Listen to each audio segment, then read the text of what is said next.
Assalamualaikum warahmatullahi wabarakatuh.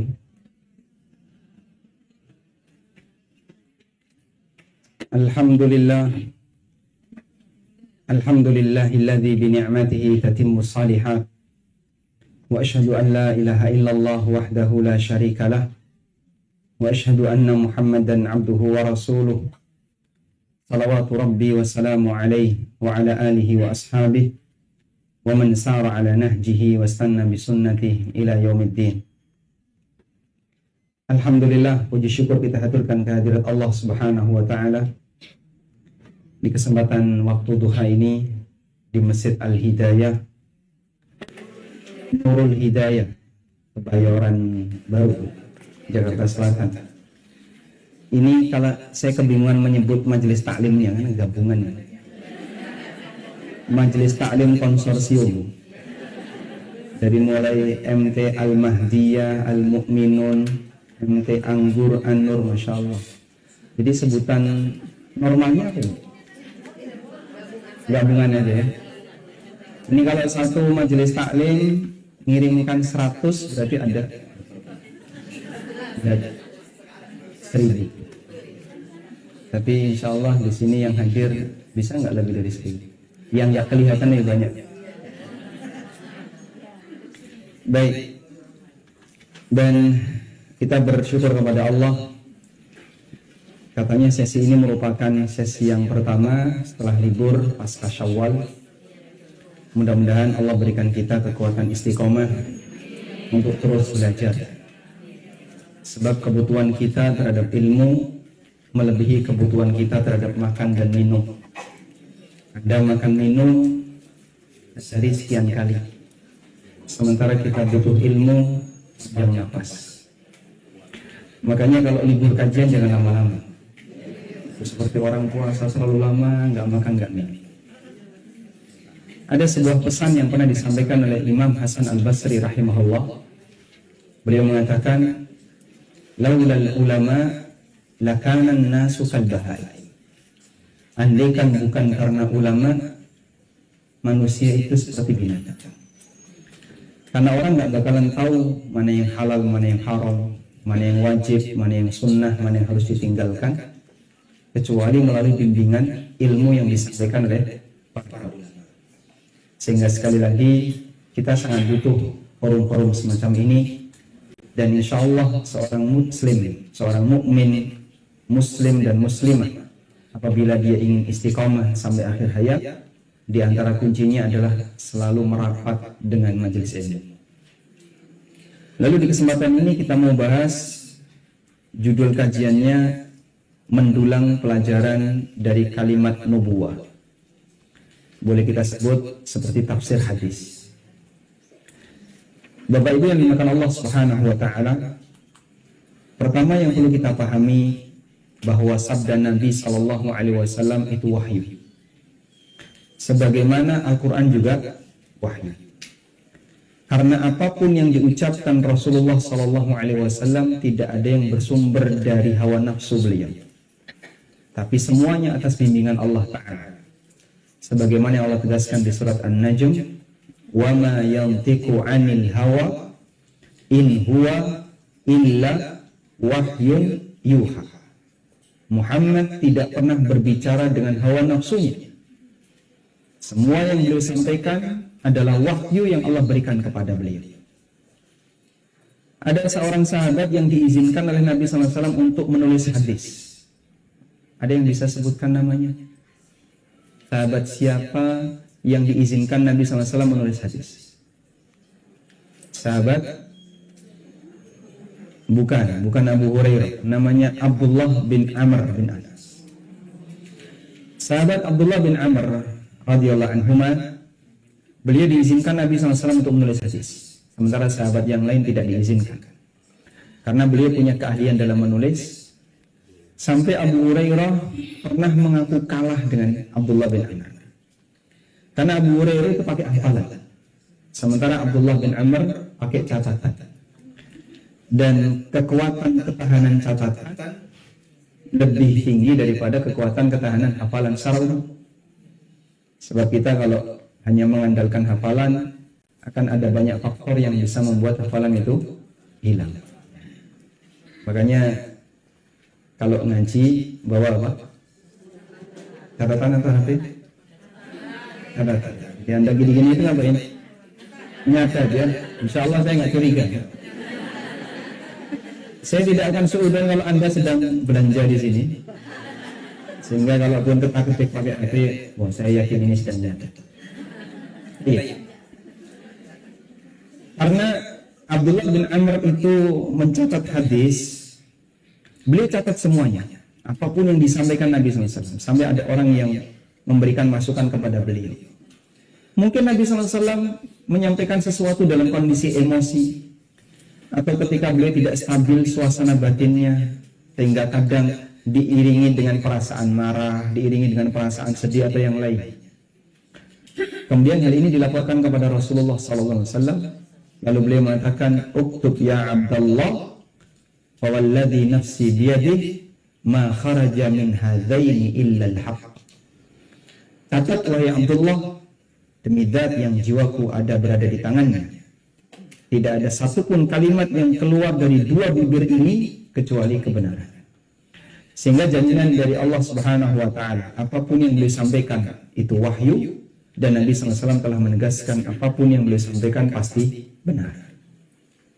Ada sebuah pernyataan yang pernah disampaikan oleh Hasan bin Atiyah, seorang ulama tabi'in. Anda sudah mendapatkan share artikel? Oh, di grup ya. Mungkin ada sebagian yang masuk di grup, silahkan dibuka. Hasan bin Atiyah, seorang ulama tabi'in, pernah mengatakan, "Kana Jibril alaihi salam yanzilu 'ala Nabi sallallahu alaihi wasallam bisunnah kama yanzilu alaihi bil Qur'an." Jibril alaihissalam turun menghadap Nabi sallallahu alaihi wasallam, menemui Nabi sallallahu alaihi wasallam dengan membawa sunnah, sebagaimana beliau turun membawa Al-Quran. Maka hadis itu dibawa oleh Jibril. Al-Quran juga dibawa oleh Jibril. Sebab dua-duanya wahyu. Bedanya apa? Kalau Al-Quran kalamullah, sehingga orang yang membacanya dapat pahala per huruf. Satu huruf dikasih pahala berapa? 10 pahala. Kalau hadis bukan kalamullah, redaksinya dari Nabi SAW, namun secara makna adalah wahyu dari Allah.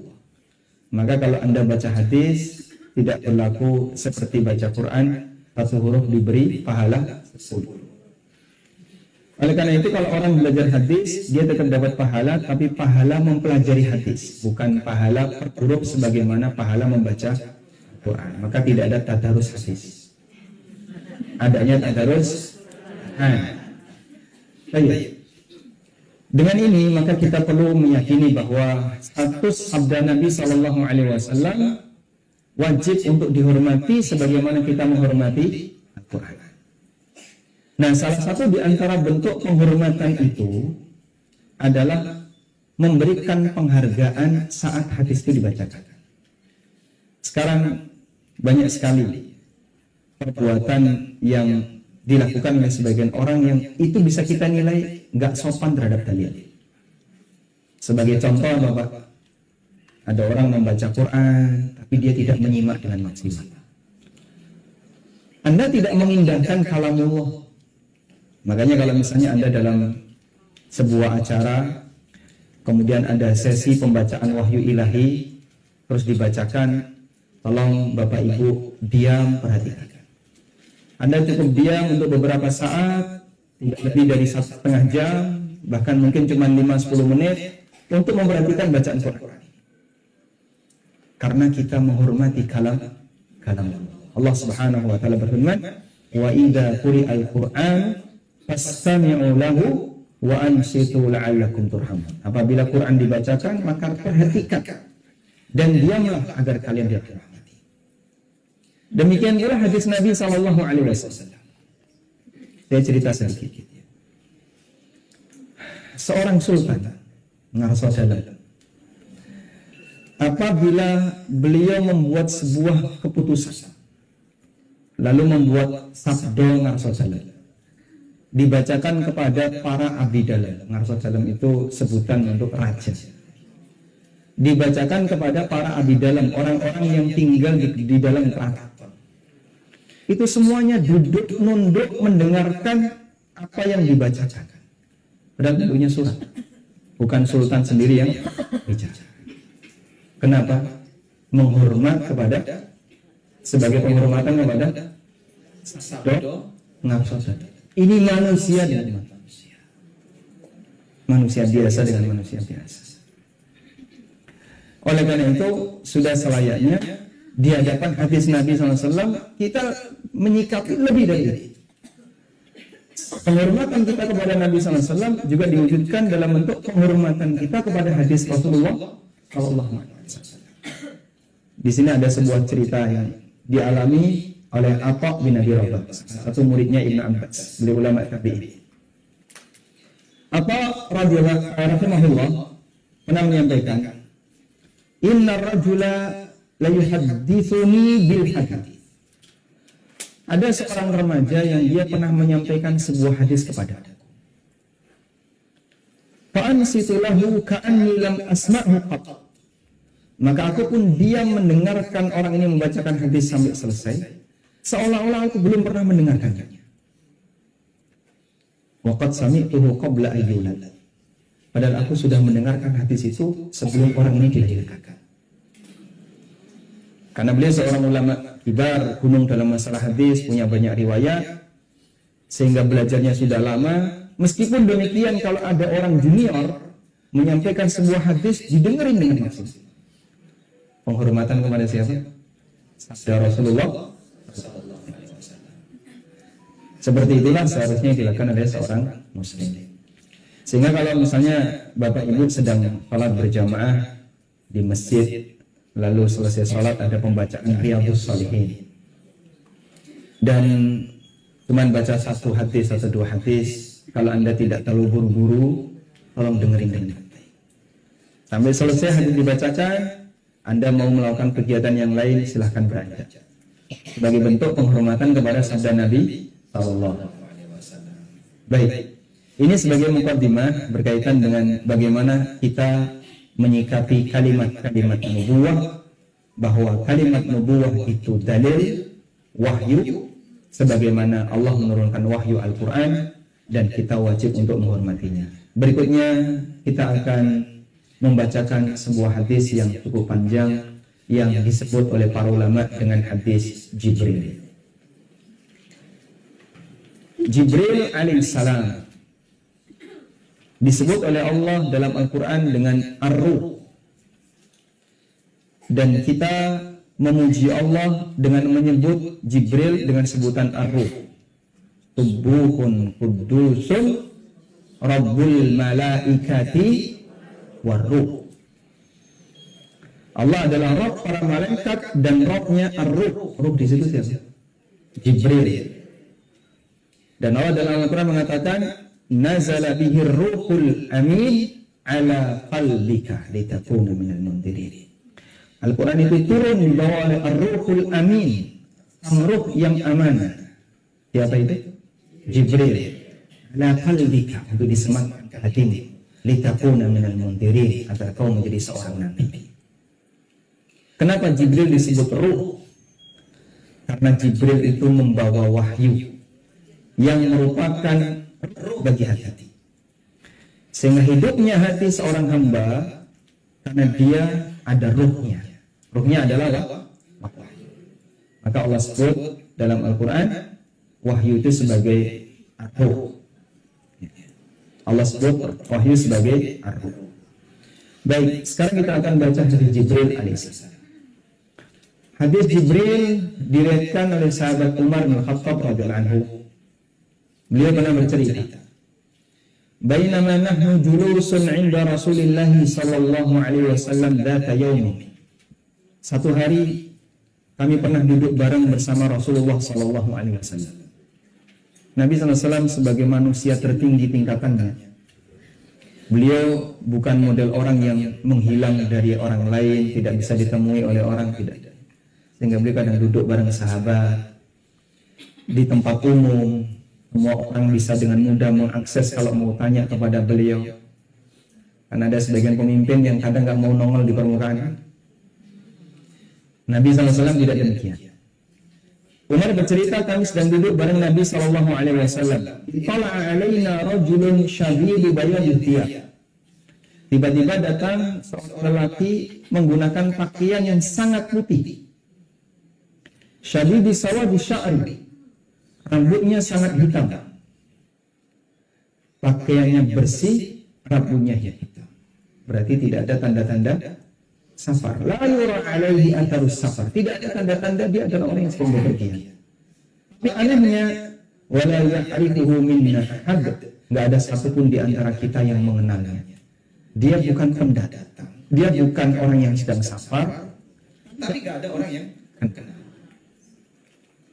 Tiba-tiba hatta jalasa ila Nabi sallallahu alaihi wasallam, tiba-tiba dia duduk mendekat kepada Nabi sallallahu alaihi wasallam. Fa asnada rukbatayhi ila rukbatayhi, kemudian nempelkan lutut ke lutut. Dan inilah bentuk dalam belajar mendekat ke sumber ilmu. Misalnya gurunya seorang lelaki, muridnya seorang lelaki, maka dianjurkan bagi jamaah yang mendengarkan mepet dengan sumber ilmu. Dan kebiasaan semacam ini yang dilakukan oleh para sahabat. Mereka demikian dekat dengan Rasulullah SAW. Dan ketika sahabat menyampaikan ilmu mereka kepada tabi'in, tabi'in juga seperti itu. Ada satu cerita. Ada sebuah majelis ilmu yang gurunya ini orang buta dan muridnya banyak. Kemudian suatu ketika ada peserta kajian baru. Dia baru saja bergabung di majelis ilmu Syekh ini yang buta. Lalu beliau cari di mana tempat yang kosong yang paling dekat dengan Syekh. Ketemu di sebelah kirinya ada tempat yang kosong, nggak ada yang isi.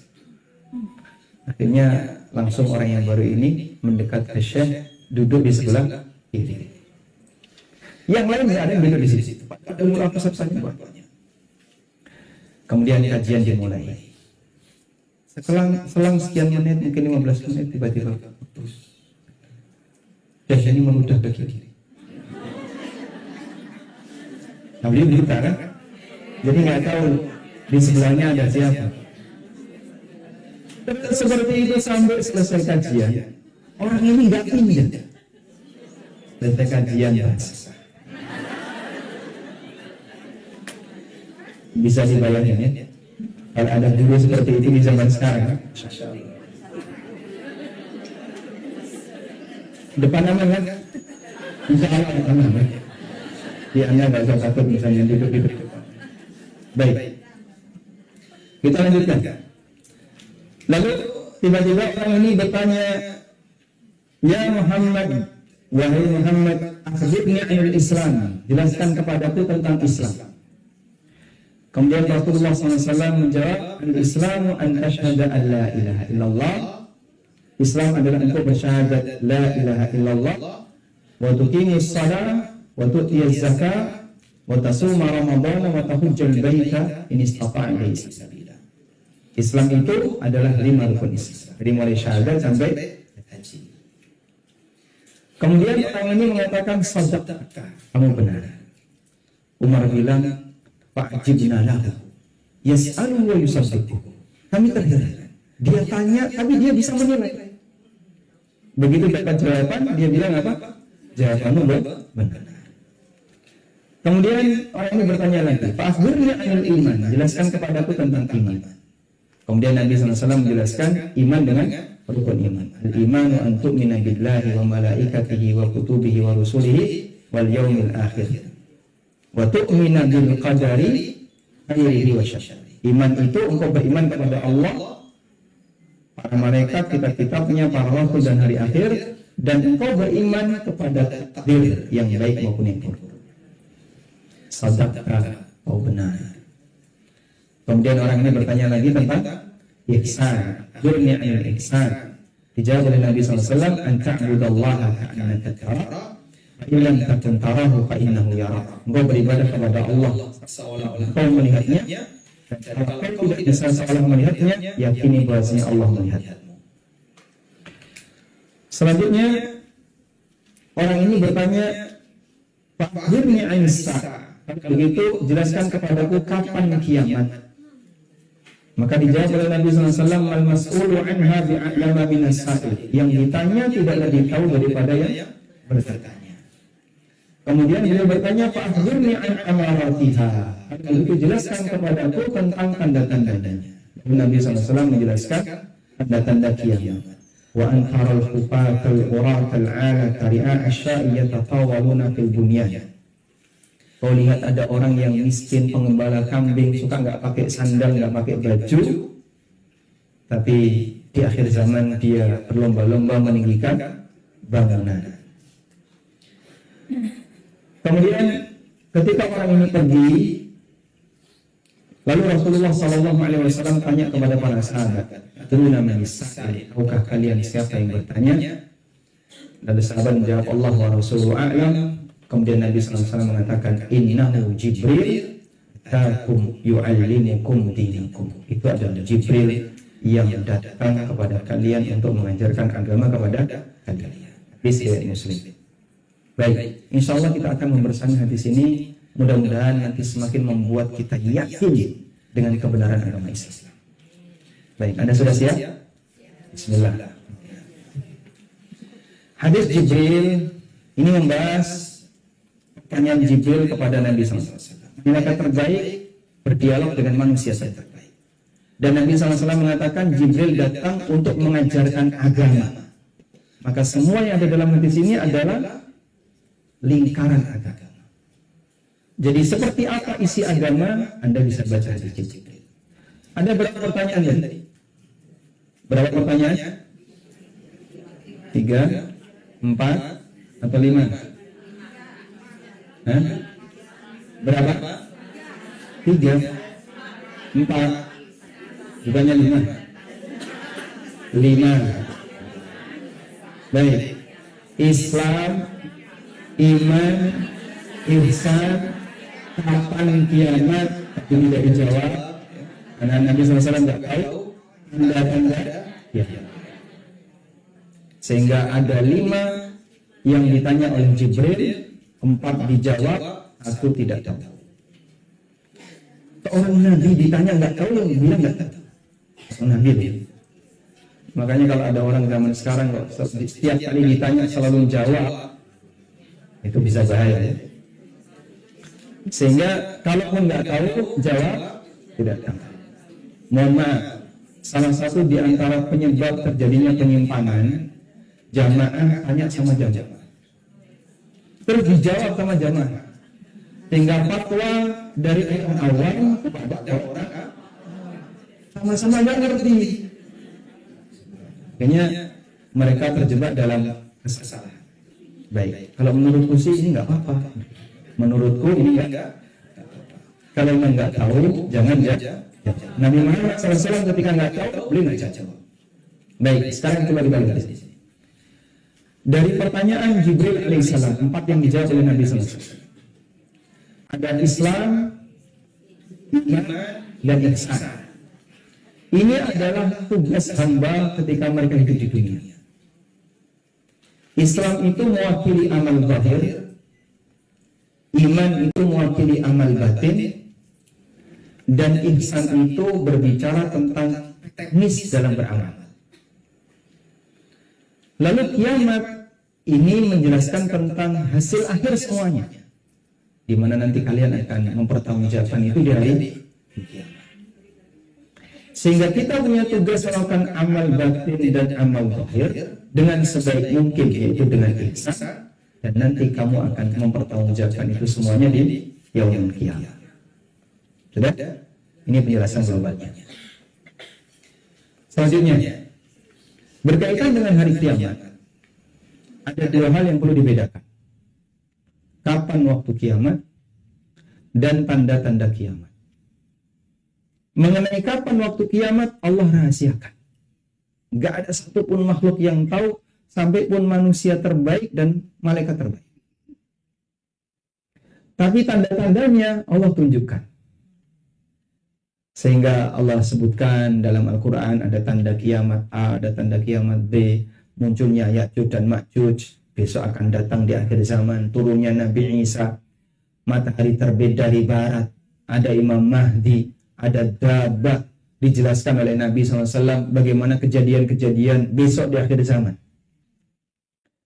Ya Allah Subhanahu wa Ta'ala katakan dalam Al-Quran, "Fal yanzuruna illa sa'a an ta'tiyahum baghtatan faqad jaa'a asyratuha."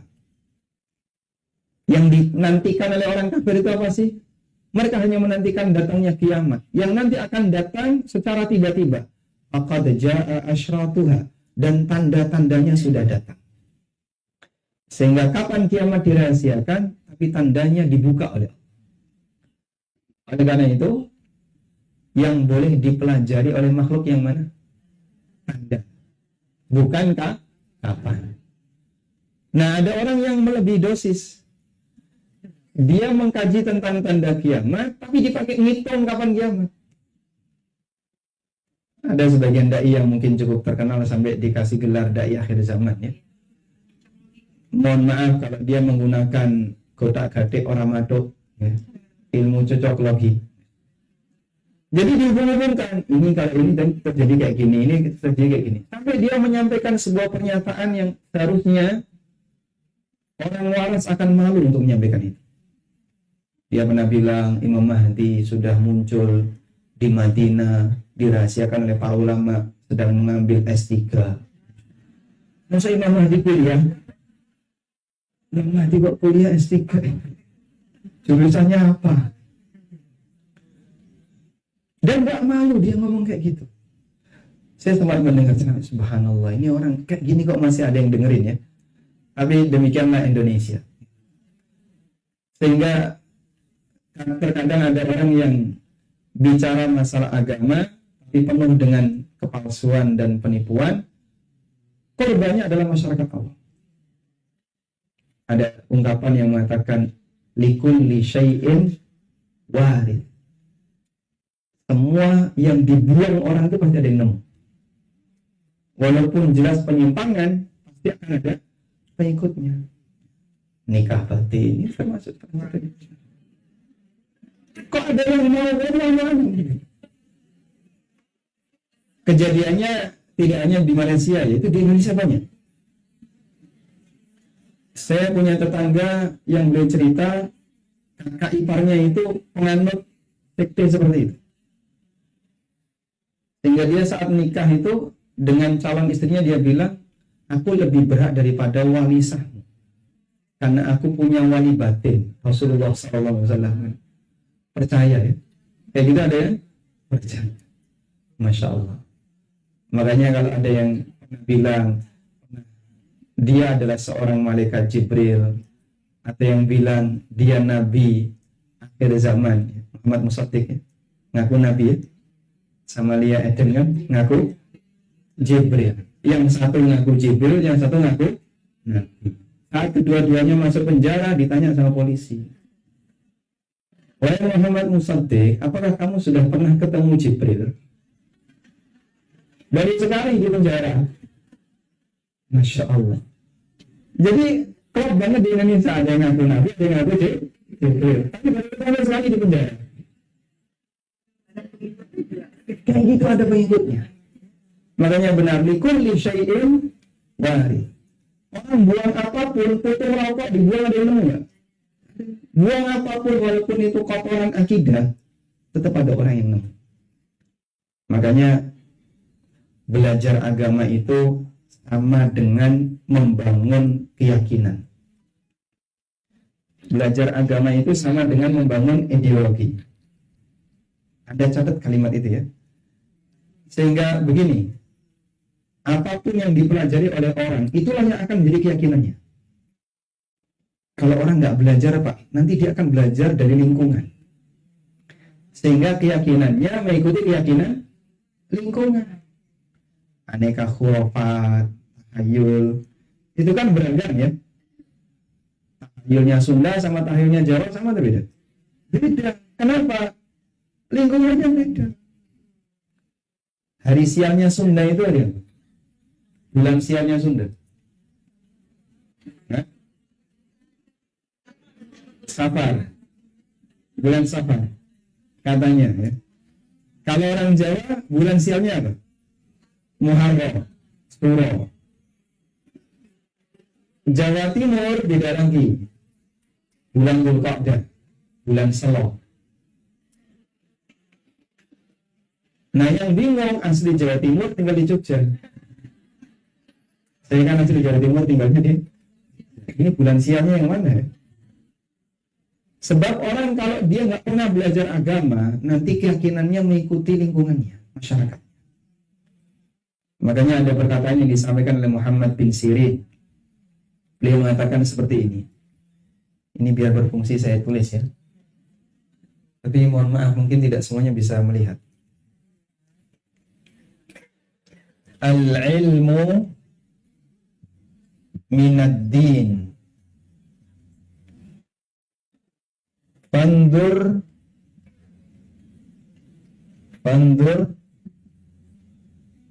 amman ta'khudhu dinakum.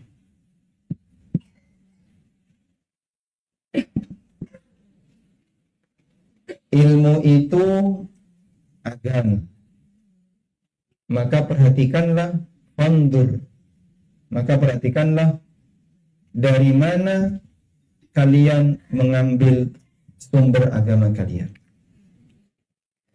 Karena orang yang belajar itu hakikatnya dia sedang membangun ideologi.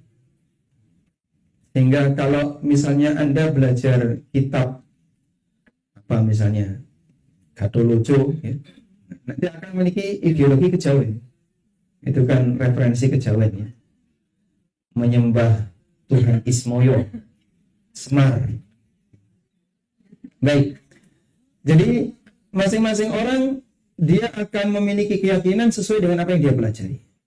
Dari sinilah Muhammad bin Sirin, seorang ulama tabi'in, menasihatkan, perhatikan sumber ilmu kalian. Guru penjahat akan mengajari ilmu yang jahat, akidah yang kotor. Makanya bahaya kalau kemudian sampai belajar sementara gurunya orang yang tidak memiliki kapabilitas ilmu yang baik. Baik, sekarang kita lanjutkan. Berikutnya, kita akan menjelaskan tentang bagian dari ajaran Islam yang disebutkan dalam hadis Jibril ini. Bahwa secara umum syariat Islam terbagi menjadi dua. Yang pertama, amal batin. Inilah iman.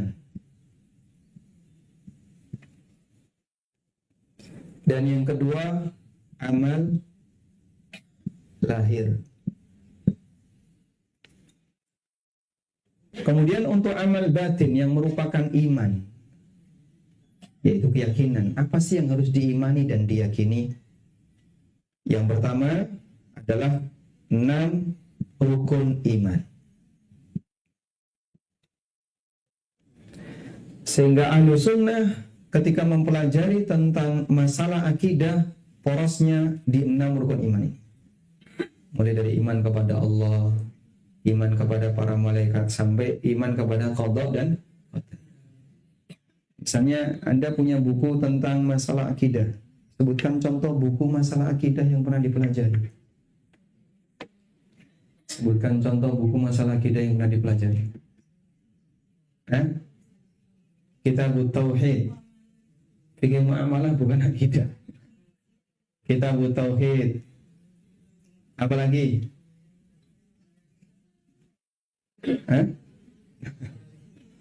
Bingung kalau menyebutkan buku ya, takut salah nanti. Lebih baik dia. Ustaz Yazid itu punya buku yang sebelum beliau meninggal itu sempat disebarkan tentang penjelasan rukun iman, 3 jilid. Dan beliau juga punya buku tentang akidah Ahlussunnah. Itu yang dibahas ya, 6 rukun iman dan turunannya. Kemudian yang kedua adalah masalah ghaibiyat, masalah ghaibiyat, hal-hal gaib yang mungkin itu tidak disebutkan dalam 6 rukun iman. Misalnya cerita tentang masa silam, cerita tentang kejadian di zaman azali. Anda percaya nggak kalau Adam manusia pertama? Percaya? Yakin? Ini kan sempat digoyang dengan kurikulum biologi, teori evolusi ya. Manusia pertama itu bukan nabi, tapi monyet. Tapi giliran dia disebut keturunan monyet, nggak mau. Itu sempat digoyang kayak gitu. Makanya ketika seseorang tidak dikasih pondasi ilmu yang kuat, mungkin akan geser. Saya mempelajari, mungkin Bapak Ibu juga turut mempelajari teori itu. Tapi tujuan mempelajari hanya biar lulus sekolah ya. Baik. Termasuk misalnya, bagaimana cara Allah menciptakan langit dan bumi? Allah bercerita, Allah menciptakan langit dan bumi selama 6 fi sittati ayyamin, selama 6 masa. Selama 6 hari. Dan keyakinan semacam ini sempat digoyang dengan adanya teori-teori barat. Ada yang menyebut teori Big Bang, atau teori nebula, atau teori-teori yang lainnya. Padahal nggak kayak gitu penjelasannya. Alhamdulillah, jika orang tidak punya iman, mungkin dia akan geser. Baik, makanya penting belajar tentang masalah ghaibiyat. Sudah? Kemudian yang kedua, berkaitan dengan amal lahir. Berkaitan dengan amal lahir, ini kita bisa bagi menjadi 3. Yang pertama adalah amal ibadah. Ibadah ini adalah amal lahir yang mengatur hubungan makhluk dengan Khalik. Mulai dari toharoh, sholat, zakat, dan seterusnya. Sampai haji, umroh, kemudian masalah kurban. Itu semuanya masuk dalam amal lahir ibadah. Kemudian ada amal lahir yang bentuknya aturan. Aturan ini berbicara tentang masalah halal haram, berbicara tentang masalah hak dan kewajiban. Dan ini beragam. Ada yang kaitannya dengan masalah harta. Maka muncul aturan fikih muamalah maliyah.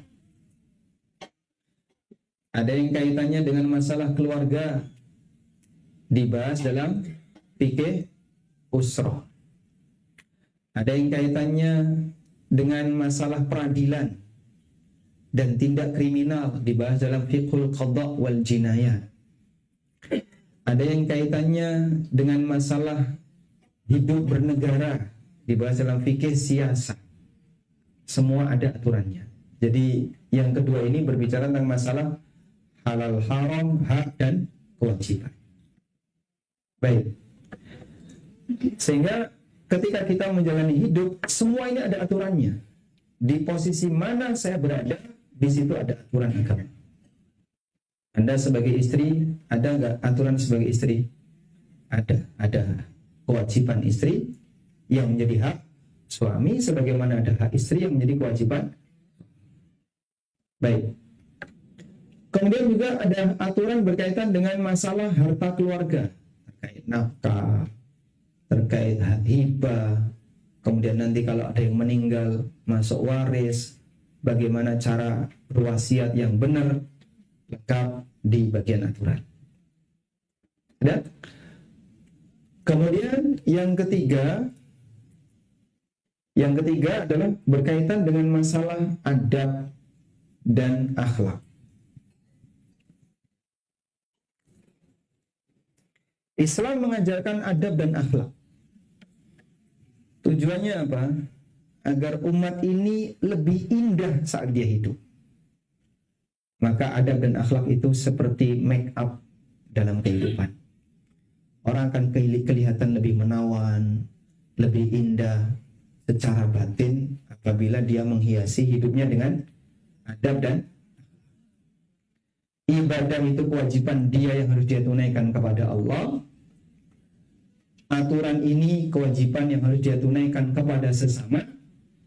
Adab dan akhlak ini adalah yang akan menghiasi hidupnya agar dia semakin kelihatan indah. Sudah? Dan adab dan akhlak ini beragam. Ada adab dan akhlak yang kaitannya dengan aktivitas harian. Adab makan, adab berpakaian, adab A, adab B. Banyak sekali ya. Baik. Maka saya sarankan ya. Jadi Bapak Ibu belajar dengan serius untuk yang seperti ini, mengenali bagian mana yang saya belum tahu. Jadi maksud saya kayak gini, ini seperti peta. Ini seperti apa? Peta. Kalau Anda memasuki sebuah daerah, Anda akan tahu saya ada di posisi mana jika Anda tahu apa? Petanya. Tapi kalau orang nggak tahu peta, dia bergerak, dia nggak tahu saya berada di posisi mana. Dan bagian yang mana yang belum saya jelajahi.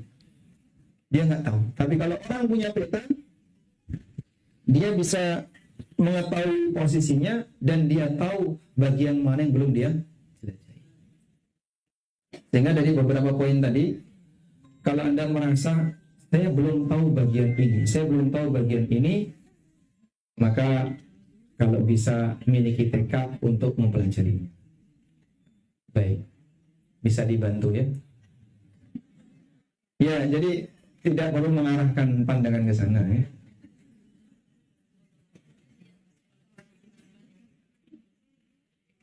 Lanjut fokus ke depan.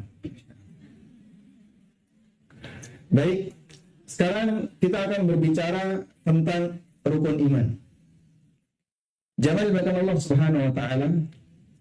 Rukun iman ada 6 yang disebutkan Nabi SAW. Mulai dari iman kepada Allah sampai iman kepada takdir. Kenapa 6 ini yang merupakan rukun iman? Karena 6 ini adalah bagian yang paling asasi yang harus diyakini oleh setiap hamba.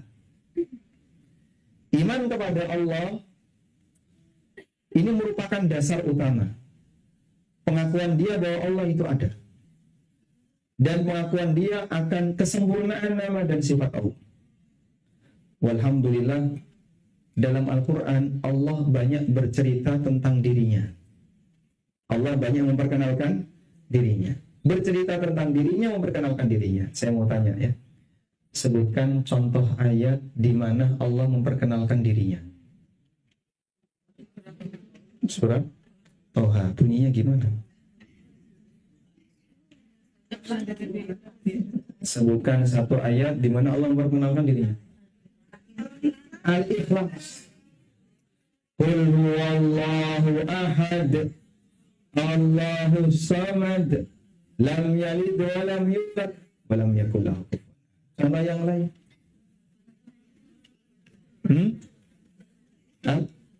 Al-Fatihah. Alhamdulillahi rabbil alamin, Ar-Rahmanir Rahim. Allah cerita tentang siapa dirinya.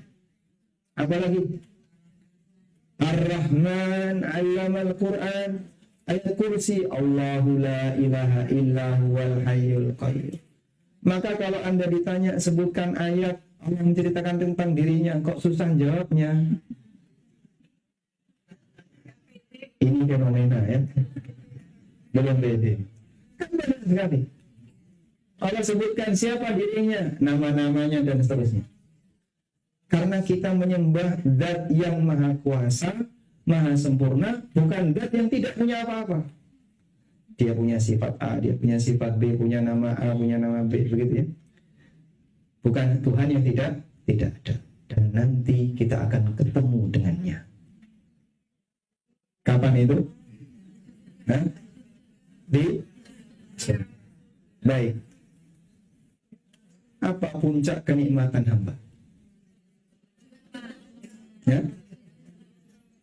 Apa puncak kenikmatan hamba? Melihat wajah Allah. Dalam sebuah hadis riwayat Muslim dari Suhaib bin Sinan radhiyallahu anhu, Nabi SAW membaca firman Allah Ta'ala, lilladzina ahsanul husna wa ziyadah. Bagi orang yang berbuat baik, dia mendapatkan surga dan nikmat tambahan. Apa nikmat tambahan itu? Rasulullah SAW mengatakan, "Idza dakhala ahlul jannatil jannah." Hadisnya sahih riwayat Muslim. Ketika seluruh penduduk surga sudah masuk surga, lalu Allah tanya kepada mereka. Bagaimana pertanyaan Allah? "Ya ahlal jannah, hal turiduna syai'an azidukum?" Wahai penduduk surga, apakah kalian masih menghendaki sesuatu yang akan aku tambahkan kepada kalian? Coba ya, Anda sebagai tamu misalnya diberi fasilitas yang sangat mewah oleh tuan rumah, dikasih kamar bagus, makanan penuh di situ, aneka fasilitas lengkap. Tapi tuan rumah masih menawarkan, Anda butuh apa, tinggal pencet ini saya datang. Kira-kira gimana? Kita akan merasa malu, mau ngomong apa lagi? Semua sudah ada. Dan seperti itulah bagaimana sambutan Allah untuk penduduk surga. Setelah mereka dimasukkan ke dalam surga, Allah masih ngasih tawaran. "Ya ahlal jannah hal turiduna syai'an azidukum." Wahai penduduk surga, kalian mau apa? Akan aku tambahkan. Maka mereka mengatakan, "Ya Rabbana, alam tudkhilnal jannah wa tunjina minan nar wa tubayyit wujuhana." Bukankah engkau telah masukkan kami ke dalam surga? Engkau selamatkan kami dari neraka. Engkau buat wajah kami jadi putih. Butuh apa lagi? Kemudian kata Nabi SAW, "Fayakshifu anil hijab." Lalu Allah membuka tabir. "Fama u'tu syai'an ahabba ilaihim minan nadhari ila rabbihim." Tidak ada nikmat yang lebih mereka cintai melebihi nikmat melihat wajah Allah. Dan Imam Asy-Syafi'i rahimahullah berdalil dengan firman Allah, "Innahum yawma idzin la mahjubun." Besok orang kafir itu di hari kiamat akan dihijab sehingga dia tidak bisa melihat Allah. Kata Imam Syafi'i, ini dalil orang mukmin bisa melihat Allah. Yang kafir tidak bisa melihat, yang mukmin bisa melihat. Karena itu ada satu doa yang sering dibaca oleh Nabi SAW. Beliau mohon kepada Allah agar bisa merasakan kelezatan melihat wajah Allah. Gimana kalimat doanya? "Allahumma inni as'aluka ladzatan nadhari ila wajhika wasyauqa ila liqa'ika fi ghairi dharra'a mudirratin wala fitnatin mudillah." Insyaallah sudah apa? Panjang ya. Kalau dihafalkan di sini waktunya habis. Nanti begini saja, kami share ke panitia teks doa itu. Mudah-mudahan nanti Bapak Ibu bisa hafalkan di rumah. Insya Allah. Nggak ada di Quran. Apa? Ulang. Ada catatannya. Allahumma inni as'aluka. Ini panjang kalau saya tulis ya. Allahumma inni as'aluka ladzatan nadhari ila wajhika wasyauqa ila liqa'ika fi ghairi dharra'a mudiratin wala fitnatin mudillah. Allahumma zayyinna bizinatil iman waj'alna hudatan muhtadin. Nanti insya Allah kita share ya. Tidak? Sudah ketemu? Ya. Ya Allah, aku mohon kepadamu kelezatan melihat wajahmu. Yang itu merupakan puncak nikmat penduduk surga. Baik. Kenapa?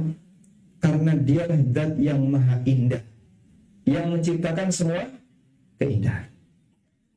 Sehingga, mohon maaf, sebenarnya apa sih yang diperjuangkan orang Jakarta macet-macetan ke puncak?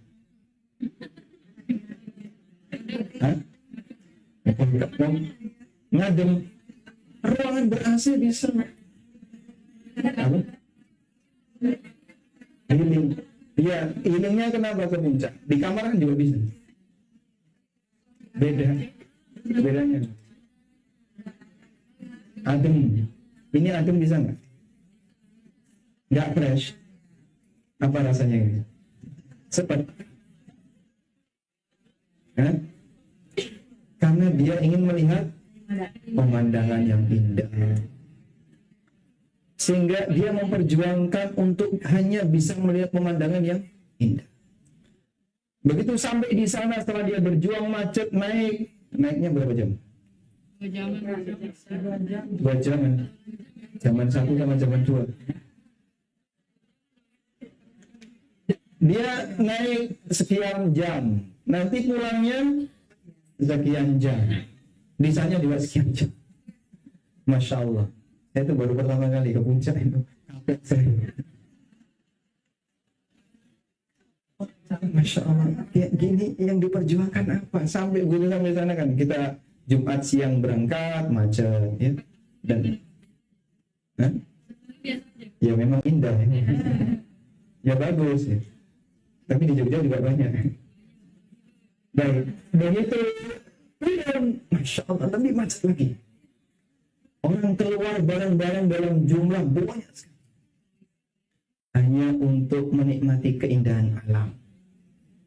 Berangkat Jumat siang sampai sana Sabtu pagi. Sudah menikmati keindahan alam sampai Ahad malam, Ahad subuh udah pulang. Jadi berangkat sehari, pulang sehari, di sana sehari. Ya, kemarin kan ada korban ya meninggal karena macet. Baik. Jadi pada posisi ketika Anda melihat demikian keindahan alam, tolong tanamkan perasaan yang menciptakannya jauh lebih indah. Allah Subhanahu wa taala mengatakan, "Innallaha jamilun yuhibbul jamal." Allah adalah zat yang maha indah. Sehingga kenapa melihat wajah Allah itu menjadi puncak kenikmatan tertinggi? Karena puncak kenikmatan di surga itu ditaruh di mata, lebih dominan daripada ditaruh di lidah. Maka melihat wajah Allah sebagai puncak kenikmatan tertinggi. Melihat keindahan surga yang tidak bisa dibandingkan dengan alam biasa. Baik, mudah-mudahan Allah masukkan kita ke dalam surga. Berapa luasnya surga? Berapa luasnya surga? Seluas langit dan bumi. Lebih luas atau sama luas? Lebih luas daripada langit. Sehingga andaikan langit dan bumi itu dimasukkan ke dalam surga, itu muat. Sudah? Sekarang bayangkan jasad kita dan Anda dibandingkan dengan gunung. Menurut Anda gunung terbesar gunung apa? Yang ada di sini. Yang ada di sini yang Anda kenal. Pangrango. Anda kalau ditaruh di gunung Pangrango, pakai teleskop dari Jakarta, kelihatan nggak? Itu baru satu gunung Pangrango. Sehingga badan kita ini jika dibandingkan dengan bumi seperti debu. Apalagi kalau dibandingkan langit dan bumi, jauh lebih kecil daripada. Maka yang jadi pertanyaan, akankah makhluk yang lebih kecil dari debu ini nggak dapat tempat di sebuah tempat yang luasnya lebih luas daripada langit? Ada orang nggak dapat tempat di surga, padahal dia itu kecil. Yang kalau dia masuk surga, muat nggak? Masih longgar. Tapi kenapa dia nggak dapat tempat? Allah nggak ngasih tempat. Itulah bahayanya ketika orang melakukan perbuatan yang menghilangkan iman. Itu contohnya. Contohnya perbuatan. Allah katakan dalam Al-Quran, "Innahu man yusyrik billah, faqad harrama Allahu 'alaihi jannah." Siapa yang berbuat syirik kepada Allah, Allah haramkan dia masuk neraka. Sehingga tolong jaga baik-baik imannya sampai mati. Baik. Setelah beriman kepada Allah, kita beralih kepada iman kepada para malaikat. Malaikat adalah utusan Allah. Disebut malaikat, malaikatun itu bentuk jamak. Mufradnya kata tunggalnya malakun. Malakun itu artinya dari kata ulukah yang artinya risalah. Utusan. Sebenarnya adalah makhluk tulisan Allah yang punya tugas-tugas sesuai dengan apa yang diperintahkan oleh Allah. Ada yang bertugas A, bertugas B, dan seterusnya. Sebagian Allah ceritakan, dan banyak yang tidak Allah ceritakan. Berapa jumlahnya? Berapa jumlah mereka? Banyak itu berapa? Tidak ada yang tahu kecuali baik. Wa ma ya'lamu junuda rabbika illa hu. Tidak ada yang tahu berapa jumlah pasukan Allah kecuali Allah. Sehingga tidak ada yang tahu berapa jumlah mereka. Sampai Nabi SAW pernah menyampaikan dalam sebuah hadis, "Atakis sama'u akan wa hukka alaihi anta'inta." Langit itu merintih, dan layak langit itu merintih. Ma baina mawdi'i dan asabi, di antara langit dan bumi ini tidak ada ruang selebar 4 jari illa wa fihi malakun qa'imun aw raki'un aw sajid. Kecuali itu ada malaikat yang sedang berdiri, yang sedang rukuk atau sedang sujud. Kemudian ini tanya, Allah pasukan Allah dan jaga. Kemudian ada yang diceritakan oleh Allah, ini tugasnya A, ini tugasnya B, ini tugasnya C, dan semuanya untuk diberikan cintai. Dan mereka adalah makhluk-makhluk pilihan Allah, makhluk-makhluk yang saleh. Ada malaikat yang menjadi musuhnya Yahudi. Malaikat siapa? Yahudi itu benci sama malaikat ini, Jibril alaihissalam. Sehingga Yahudi itu pernah tanya kepada Rasulullah SAW, "Ya Muhammad, man waliyuka minal malaikat?" Siapakah malaikat terdekat yang menjadi temanmu? Kemudian Nabi Muhammad SAW mengatakan Jibril. Lalu Yahudi mengatakan, "Kalau yang jadi teman dekatmu adalah Mikail, aku akan beriman kepada kamu."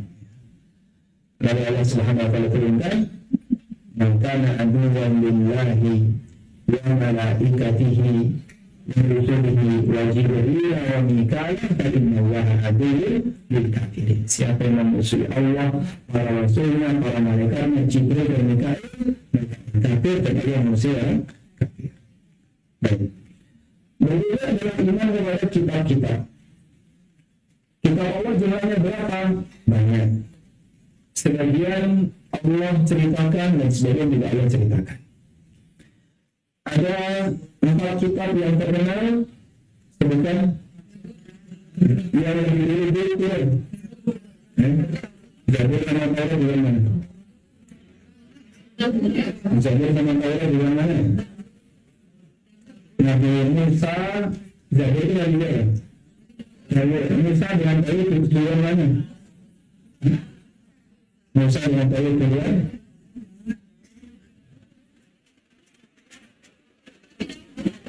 Nabi Daud itu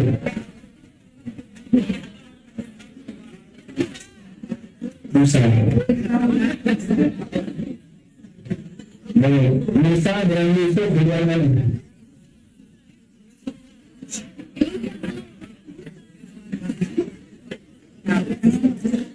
Yusuf dengan Yakub di mana?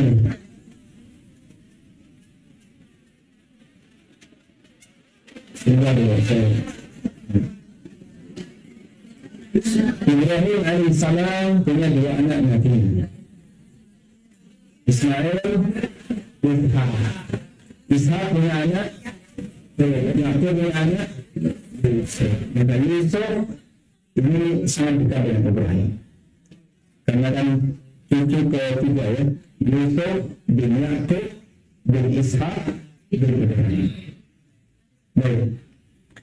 Yusuf ini yang pertama kali masuk ke Mesir, ya, karena dipercaya sebagai orang penasihat negara dan dia jadi menteri.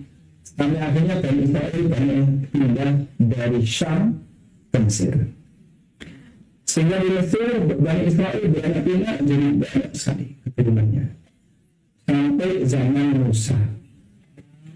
Di zaman Musa inilah Fir'aun melakukan penjelasan kepada Bani Israel. anak laki-laki dibantai, anak perempuan dibiarkan hidup. Hingga kemudian Musa dewasa, lalu melawan Fir'aun. Setelah melawan Fir'aun, kemudian mereka menyeberang laut, tenggelamkan. Di saat itu Musa dan Bani Israel tinggal kembali di Syam, Laut Merah dengan benua Afrika. Menyeberang dari benua Afrika ke Laut Merah, kemudian tinggal di Syam. Nah, setelah tinggal di Syam, ada perintah untuk masuk ke Baitul Maqdis. Tapi Bani Israel tidak mau, karena Baitul Maqdis ketika itu dikuasai oleh raja yang kejam. Selanjutnya turun-temurun setelah Musa meninggal, kemudian sampai ada peristiwa perang Raja Jalut dan Talut. Ya, siapa yang membunuh Jalut? Apa kala Dawud di Jalut, Ta'abullahu mulka wal hikmah wa ilmahu mimma yasha. Dawud membunuh Jalut. Berarti di mana? Maka Musa alaihissalam Nabi Bani Israel yang kitabnya dipakai oleh seluruh para Nabi Tuhannya sampai Nabi Isa. Sehingga kalau disebut Allah adalah di Allah Testament, perjanjian, karena berlakunya bagi Bani Israel. Sedangkan Injil sebagai perjanjian baru. Maka dua-duanya dipakai oleh Bani Israel sampai zaman Isa. Sampai sekarang. Begitu aturan, maka sudah tidak berlaku. Tadi kita memang semuanya datang dari Allah. Sehingga kitab Allah ada yang bentuknya kitab, ada yang bentuknya suhuf. Suhuf Ibrahim Musa, Ibrahim dengan suhuf. Dan di dalam Nabi akan punya suhuf, tapi tidak dijelaskan misalnya. Ya, kita imani saja. Ada yang menemukan banyak kitab. Baik, pertanyaannya, apakah kita perlu mempelajari Taurat dan Injil untuk memahami agama Allah? Kenapa? Karena Quran itu tidak. Alhamdulillah. Bagi Anda punya keyakinan saya. Al-Quran menegaskan al-yawma akmaltu lakum dinakum wa atmamtu alaikum ni'mati wa pada hari ini telah aku sempurnakan agama kalian. Karena agama ini telah sempurna, kita tidak butuh kitab yang lain, kita tidak butuh nabi yang lain. Suatu ketika Imam Ibn Battah membuat Taurat, ditunjukkan kehadiran Nabi SAW. Ya Rasulullah ini. Kita lihat apakah waktu itu Taurat yang dibawa Umar masih otentik atau yang sudah diubah bagian mana kita nggak tahu. Yang jelas semakin lama semakin banyak perubahan. Referensinya terjadi revisi berapa lagi? Dari negara. Kitab suci direvisi, Masya Allah. Apa kata Nabi SAW? Ya Ibn al-Khattab, "Lau kana Musa hayyan, thumma taba'tumuhu wa taraktumuni ladhalaitum." Kalau Musa itu masih hidup, lalu kalian ngikuti Musa dan kau tinggalkan aku, tersesat kalian. Karena Nabi Muhammad SAW sebagai Nabi terakhir, dan Allah telah cukupi sehingga kaum muslimin tidak perlu mempelajari kitab yang lain. Ya, sehingga misalnya Anda mendengar kabar, wahai kaum muslimin Jakarta, di Bogor ditemukan Injil Barnabas asli, misalnya ya. Apakah kita perlu datang ke sana? Kita nggak butuh mau ketemu Injil asli tidak Injil asli, kita nggak. Bagi kaum muslimin paduan kita Quran yang dijamin. Ada satu cerita. Udah pernah dengar ceritanya belum? Oh, dengan cerita. Jadi ini kejadiannya di zaman Khalifah Al-Ma'mun, salah satu Khalifah Bani Abbasiyah. Al-Ma'mun ini melakukan pertemuan dan dihadiri oleh banyak orang. Terus dia ketemu dengan orang yang penampilannya bagus.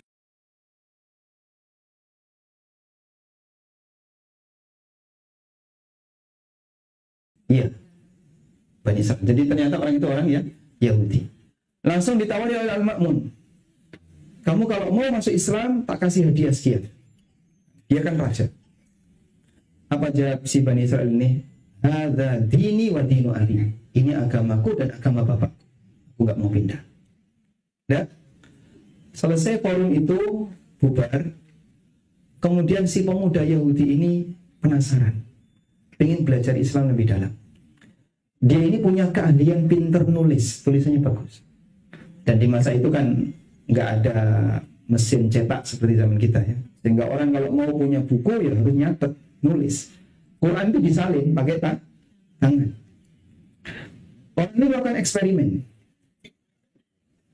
Dia menulis kitab Taurat. Tulis dengan bagus, dibawa ke sinagog. Dan kata orang ini, di situ saya ganti-ganti, saya ubah, saya tambahi, saya bawa ke sinagog, dibeli.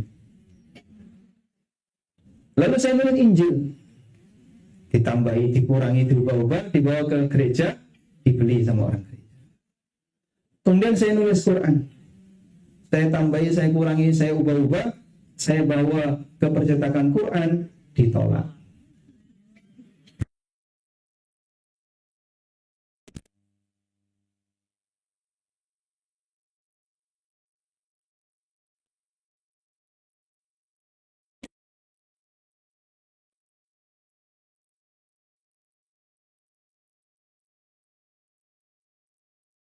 Islam gara-gara ini. Anda kenal nggak orang yang namanya Yusuf Estes? Ya. Kenal? Pernah nonton videonya? Hah? Pernah nonton videonya? Pernah. Yusuf Estes nggak kenal Anda ya? Anda kenal nggak dengan Yusuf Estes? Tahu ya? Mungkin bisa cari videonya banyak. Beri pendeta Amerika. Mantan pendeta Amerika yang pernah ditugaskan untuk berdakwah ya, di Afrika. Lalu dia lihat, kalau Anda, Bapak Ibu, ke Masjid Nabawi itu kan ada banyak mushaf terjemah ya. Itu dari berbagai bahasa. Mulai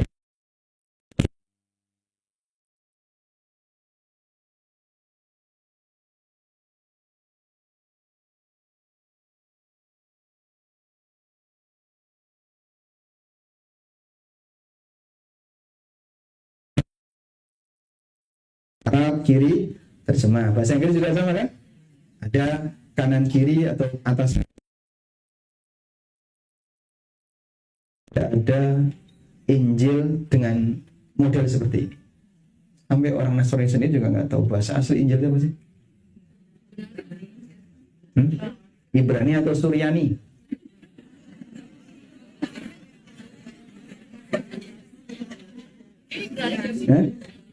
Kayaknya Ibrani. Dari mana tahunya? Pernah dengar cerita Warokoh? Siapa Warokoh? Setelah Nabi SAW didatangi Jibril di Gua Hira, kemudian beliau turun, gemeteran ya. Kenapa gemeteran? Karena takut. Beliau takut sampai demam. Minta kepada istrinya, selimuti aku, selimuti. Mekah yang anget, beliau minta diselimuti. Karena takut sampai demam. Kemudian setelah Nabi SAW agak sedikit tenang, beliau diajak Khadijah menemui Warokoh bin Naufal. Nah, dalam biografi Warokoh disebutkan di situ, wa kana yutarjimul Injil wa Taurat minas Suryani ilal Arabi. Warokoh ini menerjemahkan Injil dari bahasa Suryani ke bahasa Arab. Itu sebelum Nabi SAW diutus. Ada bahasa Suryani. Ibrani saya nggak tahu. Itu 14 abad silam ya. Namanya bahasa, beliau menerjemahkan dari bahasa Suryani ke bahasa kayak apa Pak wallahu alam. Yang dipegang Warokoh itu apakah masih banyak yang otentik, kita juga enggak. Tapi yang jelas bahasa asli itu enggak ada. Sehingga orang kebingungan. Kalau saya mau tadarus Injil itu pakai bahasa, nggak bisa ya. Kalau tadarus Quran bahasa aslinya jika ini bukan bukti kebenaran Islam, mau pakai bukti apa lagi?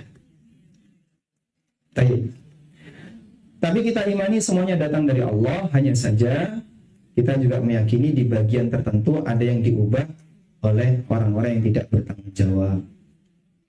Selanjutnya, beriman kepada para nabi. Para nabi, ada rasul. Dan ulama beda pendapat mengenai perbedaannya. Dan dari sekian banyak itu ada 5 yang ulul azmi. Mereka yang istimewa, urutkan Nimim, Nuh, Ibrahim, Musa, Isa, Muhammad alaihimus salatu wassalam. Dan para nabi diutus oleh Allah Subhanahu wa taala untuk mengajarkan manusia agar mereka mengagungkan Allah, bukan mengagungkan dirinya. Makanya para nabi tidak ridho ketika dikultuskan. Sehingga Nabi Muhammad SAW ada orang yang memuji beliau berlebihan, lalu dilarang. Lalu beliau mengatakan, la tutruni kama atratin nasara ibna Maryam. Jangan kau mengkultuskanku sebagaimana dilakukan oleh orang Nasrani kepada Nabi Isa. Innama ana abdun faqulu abdullahi wa rasul. Aku hanyalah hamba, maka sebut aku sebagai hamba dan utusannya. Baik. Kita dianjurkan memperbanyak salawat kepada Rasulullah SAW. Rajin salawat itu hal yang baik. Tapi salawat kepada Nabi SAW, kalau mau ditambahi pujian, ini kalau bisa jangan melebihi jika ada misalnya pujian kepada Nabi SAW yang melebihi batas. Dulu ada sahabat yang bilang seperti ini. Wa fina nabiyyun ya'lamu ma fi ghadin. Di tengah kami ada seorang nabi yang tahu besok terjadi apa. Dimarahi oleh Rasulullah SAW. La taquli mithla hadza. Jangan kau ucapkan kalimat ini. Karena beliau tidak tahu gaib. Beliau tidak tahu hal yang gaib. Besok terjadi apa Nabi SAW enggak tahu. Karena tidak diberitahu oleh Allah Subhanahu wa taala. Selanjutnya iman kepada hari akhir. Dan ini bukti bahwa seorang hamba yakin kalau nanti dia akan dibalas. Orang kalau tidak beriman kepada hari akhir, hidupnya berantakan. Karena dia tidak punya rasa takut akan balasan. Karena itulah dalam Al-Quran Allah sering menggandengkan antara iman kepada Allah dengan hari akhir. Iman kepada Allah itu berkaitan dengan keyakinan dia akan keberadaan Tuhan. Iman kepada hari akhir berkaitan dengan keyakinan dia akan ada balasan. Makanya kalau orang punya iman kepada hari akhir, hidupnya akan lebih tertib. Jadi jangan menipu, jangan mengambil hak orang lain. Bisa jadi kau menang ketika di dunia, tapi ingat hidup tidak sekali. Akan ada pembalasan di yaumil qiyamah. Saya sering ingetin ya, misalnya ada ibu-ibu yang dapat warisan yang bukan haknya, dimenangkan oleh pengadilan, ya. Mungkin saudaranya nggak bisa ngambil. Wanita itu dapat berapa? Setengahnya laki-laki, tapi dia dikasih jatah yang sama, sehingga dia mengambil yang bukan haknya. Nah, saya menang di pengadilan. Iya, kau menang di pengadilan dunia, tapi kan ada pengadilan akhirat. Yang nggak ridho nanti akan nuntut di akhirat. Kalau ridho ya selesai. Sama seperti punya utang ngemplang ya. Kalau yang diutangi ridho, punya utang nggak bayar ada. Yang diutangi ridho, selesai. Baik. Dengan menanamkan iman kepada hari akhir, orang akan lebih berhati-hati dengan harta haram, karena dia tahu ini nanti akan jadi sumber bencana di hari kiamat. Kemudian yang terakhir, iman kepada takdir. Ada takdir yang sesuai keinginan manusia, disebut takdir baik. Ada takdir yang nggak disukai manusia, disebut takdir buruk. Dan Nabi SAW mengatakan, wa tu'mina bil qadari khairihi wa syarrihi. Dan kau harus beriman kepada takdir yang baik maupun yang baik. Kelompok apa yang pertama kali menyimpang dalam masalah iman kepada takdir? Namanya kelompok Qadariyah. Kelompok Qadariyah. Ini sudah muncul di zaman Ibnu Umar, tahun 80 Hijriah. Pemimpinnya namanya Ma'bad bin Khalid Al-Juhani. Baik. Sehingga penyimpangan dalam masalah takdir itu terjadi di zaman para sahabat sudah ada. Dan kita mohon kepada Allah, semoga Allah jadikan kita orang yang punya iman yang lurus dan istiqomah di atas iman yang lurus. Wassallallahu ala nabiyyina Muhammadin wa ala alihi wa sahbihi wasallam. Saya lihat jamaah sudah banyak yang kayaknya ngantuk.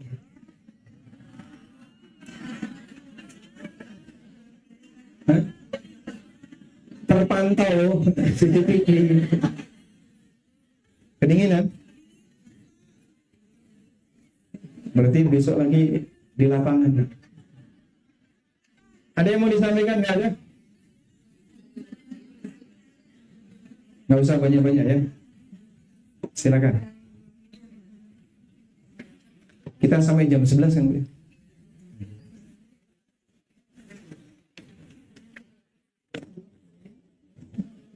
Sebelum pertanyaan secara langsung, saya bacakan pertanyaan lewat kertas. Assalamualaikum. Waalaikumsalam. Apakah diwajibkan berdoa dalam sujud sholat wajib dan sholat sunnah diawali dengan pujian kepada Allah dan Rasulullah SAW? Jawabannya tidak wajib. Doanya sendiri tidak wajib. Teks doanya juga tidak harus tertentu. Dan Anda dalam sholat itu sudah banyak memuji. Mulai dari baca Fatihah isinya pujian, Alhamdulillahirabbil alamin, Ar-Rahmanir Rahim, dan seterusnya. Dan sujud sendiri adalah bentuk pujian kita kepada Allah dengan membaca Subhana Rabbiyal A'la. Maka selanjutnya kalau mau berdoa tinggal diucapkan. Assalamualaikum. Waalaikumsalam. Apa hukumnya ketika berdua di dalam masjid salat wajib sebagian berdoa menggunakan bahasa Indonesia. Berdoa menggunakan bahasa selain bahasa Arab. Sebelumnya saya detailkan dulu ya. Jadi ada 3 hal yang perlu dibedakan. Baca Al-Quran, berzikir, berdoa. Ini 3 hal yang berbeda. Baca Quran tidak boleh keluar dari teks. Tidak boleh dibolak-balik, harus seperti itu ya. Baik, kita sepakat, insya Allah kita paham. Yang kedua, zikir. Zikir pakai teks bahasa Arab, tapi boleh dibolak-balik. Sehingga Anda baca Alhamdulillah, Alhamdulillah, Alhamdulillah dulu, baru Subhanallah, Subhanallah, baru Allahu Akbar, silakan. Allahu Akbar dulu, baru Alhamdulillah, baru Subhanallah, silakan. Bisa? Ya. Sehingga dibolak-balik, boleh. Zikir lebih longgar daripada baca Quran. Kalau baca Quran, wanita haid tidak boleh. Menurut jumhur ulama. Zikir wanita haid boleh. Sehingga wanita sedang haid memperbanyak zikir, silahkan. Makanya kalau ada pertanyaan, kita kalau Lailatul Qadar lagi haid gimana? Ya kamu perbanyak zikir. Kalau kalah saing di bacaan Quran, saya nggak bisa baca Quran. Jangan kalah di zikir. Perbanyak zikir, karena haid zikir boleh. Kemudian yang ketiga, berdoa. Nah, berdoa ini boleh pakai bahasa bebas. Misalnya berdoa pakai bahasa Indonesia, silahkan. Yang penting isinya jangan maksiat atau memutus silaturahmi. Dan pertanyaannya, boleh nggak doa yang bahasanya selain Arab ini dibawa di sholat? Sehingga dia baca doa dalam sholat dengan menggunakan selain bahasa Arab. Ada perbedaan pendapat. Ada sebagian ulama yang membolehkan. Sebagaimana dia boleh dibaca di luar sholat dengan selain bahasa Arab, di dalam sholat juga boleh dibaca dengan selain. Ada juga yang mengatakan wajib pakai bahasa Arab. Wa ala kullin, intinya dalam hal ini ada khilaf. Dan wallahu a'lam, kami sarankan begini. Kalau tidak mendesak menggunakan selain bahasa Arab, sebaiknya Anda berdoa dengan kalimat doa yang ada dalilnya. Karena itu doa yang terbaik. Dari Al-Quran atau hadis Nabi SAW. Itu pilihan. Doanya ibadur rahman. Apa doanya ibadur rahman? Rabbana hablana min azwajina wa dhurriyyatina qurrata a'yun waj'alna lil muttaqina. Kalimat doa yang sering dibaca Nabi SAW. Rabbana atina fid dunya hasanah fil akhirati hasanah. Nabi SAW minta kepada Allah kebaikan semuanya. Allahumma inni as'aluka minal khairi kulli ajilihi wa ajilihi ma alimtu minhu wa ma lam a'lam wa a'udzu bika minasyarri kulli ajilihi wa ajilihi ma alimtu minhu wa ma lam a'lam. Baik, ada banyak. Kalau bisa Bapak Ibu punya buku kumpulan doa-doa yang ada dalilnya. Ada Ustadz Abdul yang nulis ini. Karena sudah ada beberapa Ustadz yang nulis, jadi saya kira Ustadz Abdul punya, Ustadz Yazid ada, Yazid juga ada. Jadi insya Allah itu bisa jadi referensi. Dan di bawahnya ada dalam kurung riwayat ini, riwayat ini. Itu yang terbaik. Nah kalau misalnya, Pak, tapi saya butuh doa yang kok nggak ada Arabnya, ini cari di mana? Ada butuh doa apa? Saya berdoa kepada Allah, semoga suami saya tidak poligami. Caranya kan nggak ada ini. Ibu nyari nggak nemu. Arabnya mana? Nah baru yang kayak gitu butuh pakai bahasa pribadi masing-masing. Itu silahkan nanti dibaca antara adzan dan iqamah, ketika waktu sahur, menjelang berbuka puasa. Begitu ya? Sehingga dalam salat tetap dalam posisi aman. Baik. Kalau doa biar utang cepat lunas ada nggak? Ada. Doa biar cepat dapat arisan. Riba. Enggak nemu Pak Ustaz. Nah, yang seperti ini barulah pakai teks Indonesia. Ya Allah, aku mohon kepadamu percepat giliran aku dapat arisan. Arisan riba nggak? Riba. Banyak yang tersinggung nanti kalau disebut riba. Hah? Boleh atau tidak? Ada beda pendapat? Hah? Sebentar.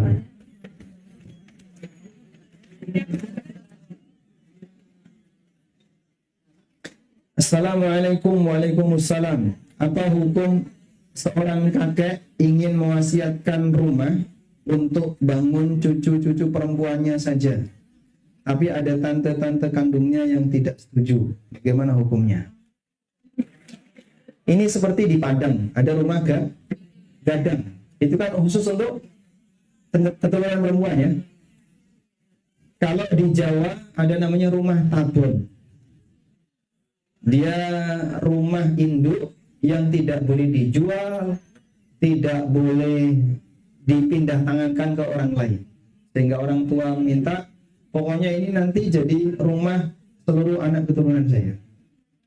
Sehingga orang Jawa itu punya prinsip, kumpul nggak kumpul, sementing lebaran kumpul. Hah? Makanya terserah kalian mau nyebar keluar Jawa silahkan, tapi lebaran kumpul. Nah, titik kumpulnya itu di rumah induk. Nah, yang seperti ini disebut wakaf dzurri.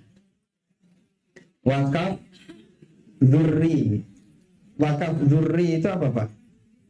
Wakaf tapi sasarannya khusus untuk keluarga. Namanya wakaf dzurri. Dzurriyah, tahu dzurriyah? Keturunan. Sehingga orang tua wakaf, aku wakafkan rumah ini untuk seluruh keturunanku. Nah, kalau sudah jadi wakaf dzurri, maka tidak boleh dijual. Dan boleh khusus anak tertentu karena alasan tertentu. Misalnya khusus untuk cucu-cucu wanita. Ada sahabat namanya Zubair bin Awwam radhiyallahu anhu. Zubair bin Awwam termasuk di antara 10 sahabat yang dijamin masuk surga. Itu pernah berwakaf satu rumah khusus lil mardudat min banatihi, untuk para putri beliau yang pisah dengan suaminya. Entah suaminya mati atau dicerai sama suaminya. Nah, nanti kan nggak punya rumah nih. Karena dia dulu kan orang perempuan itu ikut suaminya mati atau suaminya cerai dengan dia. Dia pulangnya ke rumah yang diwakafkan oleh bapaknya. Mungkin orang nggak kepikiran seperti itu. Punya anak perempuan banyak, nanti tapi dia nggak punya rumah, dia akan satu rumah. Untuk seluruh anak perempuan saya yang kalau dia pisah dengan suaminya, biar kembali ke sini. Boleh, namanya wakaf dzurri. Ini pernah dilakukan oleh sahabat siapa tadi? Zubair bin Awwam. Siapa nama istrinya? Siapa nama istri Zubair bin Awwam? Asma bintu Abi Bakar. Beliau menantunya Abu Bakar As-Siddiq.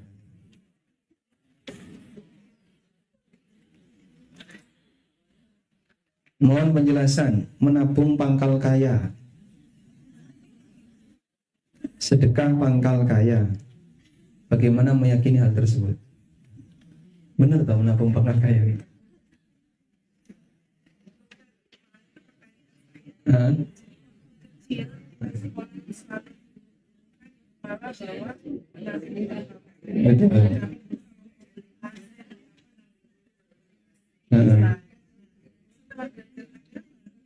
Paradigma itu berubah. Iya. Bahwa sedekah Pangkal kaya. Sementara kita ada dan ada utang, ada apa yang lainnya misalkan. Nah, bagaimana kita meyakini bahwa sedekah pangkal kaya sementara ada kebutuhan lain. Ini hanya menyatakan ada beberapa saudara yang begitulah kira-kira sedekah dulu, nanti dulu. Ya. Nah, bagaimana kadang-kadang nanti kalau kasih jalan kita udah sedekah. Jadi saya selalu bingung mana yang benar, yang satu pangkal kaya, satu Sedekah pangkal kaya. Baik. Baik, intinya begini ya. Jadi kalau kita lihat tentang kehidupan Nabi SAW, Rasulullah SAW punya satu keistimewaan yang ini tidak berlaku bagi umatnya. Beliau tidak boleh punya warisan. Makanya Nabi SAW itu manusia yang hartanya efisien. Terima berapa, dipakai secukupnya, sisanya sedekah. Walaupun beliau punya banyak, tapi nggak pernah disimpan.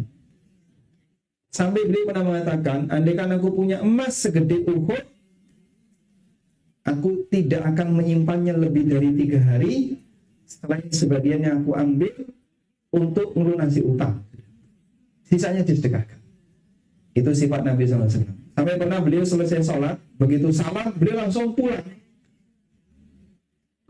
Beliau tidak zikir dulu, begitu salam langsung cepet-cepetan pulang. Sampai rumah ngambil seonggok emas. Lalu beliau mengatakan, waktu sholat saya teringat nyimpan emas ini di rumah dan saya takut belum sempat sedekah. Langsung disedekahkan. Itu Rasulullah SAW. Kalau umatnya boleh nggak punya simpenan? Nyimpan itu boleh nggak? Hah?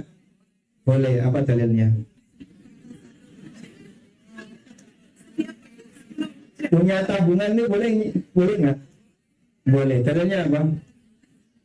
Adanya warisan. Adanya syariat warisan itu bukti bahwasanya dalam agama kita boleh nyimpan. Tapi ada kewajibannya, ada syaratnya, kewajiban ditunaikan. Apa itu? Sehingga selama kamu zakat, sisanya boleh. Tapi kalau hanya mengandalkan zakat, terlalu kecil, 2,5%, 1/40. 2,5% yang sama dengan 1/40, terlalu kecil. Tambahkan dengan wakaf. Sebab nyimpan harta yang paling aman itu adalah nyimpan harta di langit. dengan wakaf, sedekah, menderma, dan apapun kegiatan sosial yang lainnya. Baik, dan begini, terus mana yang lebih baik yang perlu kita lakukan? Ini masalah prioritas. Dahulukan yang wajib. Kalau Anda punya kebutuhan yang wajib, dahulukan sebelum kebutuhan yang sunnah. Ada memberikan harta yang bentuknya wajib, contohnya zakat. Ya, karena sedekah sifatnya sunnah. Ada kebutuhan pribadi yang sifatnya wajib, bayar SPP anak misalnya, bayar listrik, bayar kontrakan. Kalau Anda kontrak tinggal di komplek harus bayar iuran komplek, ya, untuk sampah, keamanan dan seterusnya. Nah, yang wajib ini jangan nunggak. Yang wajib ini jangan dahulukan bagian itu. Kalau masih ada sisa, Anda bisa gunakan untuk yang sunnah. Maka dalam hal ini penggunaan harta kembali kepada masalah prioritas. Anda dahulukan yang wajib dulu sebelum yang sunnah. Wallahu a'lam. Baik, sudah jam 11 ya.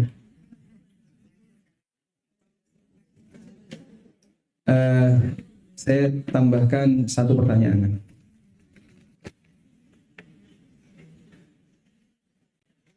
Assalamualaikum. Waalaikumsalam. Apakah wanita haid tidak boleh datang kajian dan iktikaf di masjid? Sudah dijawab. Sudah dijawab. Baik. Pertama begini, untuk iktikaf wanita haid nggak boleh. Dan iktikaf dengan hadir kajian di masjid itu dua hal yang berbeda. Karena iktikaf ada niat khusus, niat iktikaf. Sementara sebatas duduk di dalam masjid, bolehkah wanita haid melakukan itu? Ada dua pendapat besar di kalangan para ulama. Pendapat pertama mengatakan boleh. Pendapat kedua mengatakan nggak boleh. Dan jumhur melarang. Jumhur ulama, mayoritas ulama melarang. Sebagian ulama ada yang membolehkan seperti pendapatnya Ibnu Hazm, pendapat Al-Muzani, salah satu muridnya Imam Syafi'i, dan beberapa ulama belakangan.